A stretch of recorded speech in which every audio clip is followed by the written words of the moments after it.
અમદાવાદમાં ગુજરાત એટીએસની મોટી કાર્યવાહી આતંકી પ્રવૃત્તિ સાથે જોડાયેલા 3 શખ્સોની કરાઈ અટકાયત. ત્રણેય મૂળ હૈદરાબાદના હોવાનું સામે આવ્યું.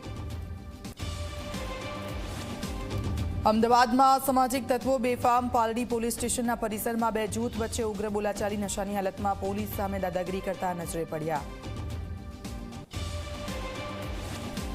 મોરબીના હળવદ તાલુકાના સરકારી જમીન પચાવી પડવાના કૌભાંડનો પર્દાફાશ. બનાવટી રબર સ્ટેમ્પ અને ખોટી સહીથી વર્ષ 2016થી 2020 દરમિયાન આયોજનબદ્ધ રીતે આચર્યું હતું કાવતરું. 9 સામે ફરિયાદ નોંધાઈ.